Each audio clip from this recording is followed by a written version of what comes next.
Moacir Toledo, médico, trago para você aqui mais um capítulo do livro Medicamentos Mortais e Crime Organizado, onde vamos conversar sobre os ensaios clínicos que, em sua maioria, são patrocinados, são feitos pela própria fabricante, pela própria indústria farmacêutica que está querendo lançar aquele medicamento e, é lógico, eles visam obter o lucro. O problema é que o setor de pesquisa se misturou muito com o setor de marketing e propaganda, e isso pode prejudicar a idoneidade assim, destas pesquisas. Nós vamos acompanhar aqui na minha tela. Eu vou deixar aqui as minhas redes sociais para que você possa acompanhar, seguir a gente, e eu vou mostrar aqui no meu site como você pode chegar nos apontamentos desse livro aqui. Basta você digitar aqui na procura Medicamentos Mortais, dá um Enter, e você vai chegar aqui nesses artigos, ensaio do benefício dos medicamentos. Em todos eles, você indo para o artigo, você vai encontrar um banner para fazer o download do material. Vamos para esse artigo aqui agora, Ensaios Clínicos Duvidosos. É o capítulo 5 do livro, ele vem falando sobre os ensaios clínicos que são feitos antes de se liberar o medicamento. Tem uma fase que se estuda in vitro, uma fase que se estuda em animais para se avaliar a segurança, a ação, os efeitos colaterais. Se usa em pessoas sadias para verificar efeitos colaterais de segurança, e depois vai se ver a eficácia comparando com placebo, usando ensaios clínicos em pessoas que estão doentes. E muitas vezes esses estudos são feitos pelo próprio fabricante. Isso pode enviesar o estudo por causa do interesse econômico que tem por trás. O livro traz o exemplo antigo, ainda antes de existir os ensaios clínicos, o famoso caso da talidomida, que era fortemente indicado para as grávidas, porque ele é um anti-inflamatório, aliviador e é um potente antiemético, um potente remédio contra o vômito. Tanto que nos dias de hoje a talidomida é super controlada.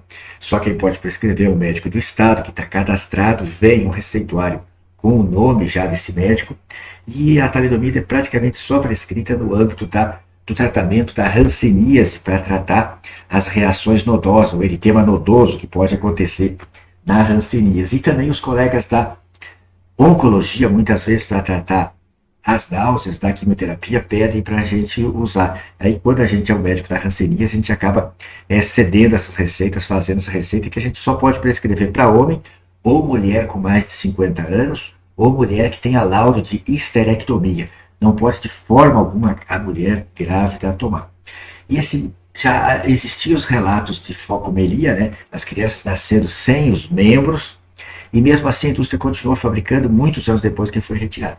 Depois disso, o FDA, o órgão de regulação americana, ele exige que as pessoas que tenham ensaio clínico comprovando a ação em 2 ensaios clínicos, mas isso é duvidoso, e ele mesmo assim assinala a medicação como possivelmente eficaz. Não é possível afirmar que é eficaz. Para o nosso meio mais interessante hoje, ele fala sobre os inibidores seletivos da recaptação de serotonina, que é cerca de 80% dos antidepressivos que a gente usa são dessa classe, inibidores seletivos da recaptação de serotonina. Com isso, eles deixariam ficar mais serotonina na fenda sináptica, aliviaria os sintomas de ansiedade e de depressão do paciente por causa dessa disponibilização da pouca serotonina que o sujeito tem na fenda sináptica. Nesse estudo, se comprovou que crianças e adolescentes tinham risco aumentado para suicídio. Mas isso não veio à baila porque os pesquisadores eles assinaram um termo dizendo que isso era sigiloso somente para os produtores do ensaio clínico. Ninguém mais podia ver, então ninguém mais pôde obter esses dados. Se acontecesse o pior, muitas crianças se suicidarem durante o ensaio clínico, o que se faria? Se interromperia o estudo, né? Diria que houve um erro do processo de randomização e encerraria-se o estudo e não se divulgaria isso. Então, quando a indústria encontra uns dados bons para o seu remédio, ela divulga e é capaz de publicar isso em 200 revistas científicas. Mas se o estudo dá ruim, ela esconde, fala que o estudo deu errado, teve um problema e não divulga isso. E o marketing ele está muitas vezes acima dos ensaios clínicos, tanto que as empresas relacionadas ao marketing e à publicidade acabaram dominando a, a área de pesquisa. Os próprios, bom, os ensaios clínicos de marketing se misturam tanto que o pessoal do marketing substituiu os chefes de pesquisa.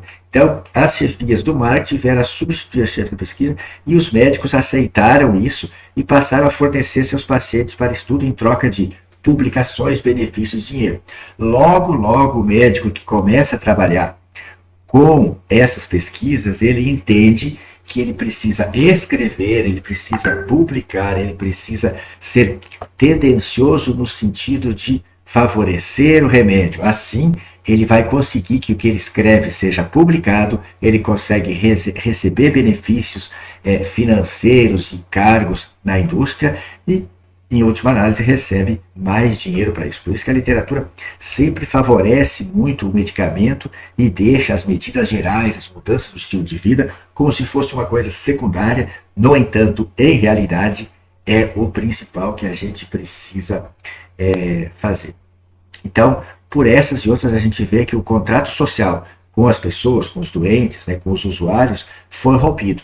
Que os ensaios clínicos, eles tem muito mais um objetivo financeiro do que científico. Né?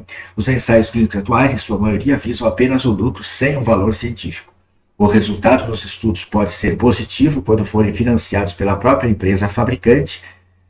Caso o resultado do ensaio seja negativo, ele pode ser distorcido, eles recalculam, inventam vieses para retirar certos dados que não interessam a ele, ou então eles enterram o estudo para sempre, de forma a nunca prejudicar as vendas. Só pode melhorar. O estudo vai ser divulgado só se melhorar as vendas. Sendo assim, marketing, lucro e ciência se misturam a ponto de que as principais consequências, as negativas, sempre recaem sobre quem mais precisa. O paciente, o doente.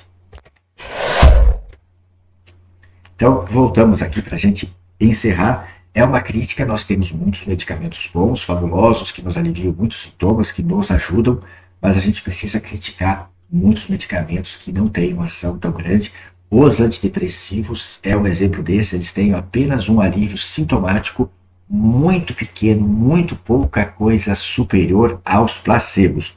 O medicamento antidepressivo mais eficaz que temos são os tricíclicos, né, a amitriptilina, a nortriptilina, e por sinal são os mais antigos e são os menos propagados pela indústria.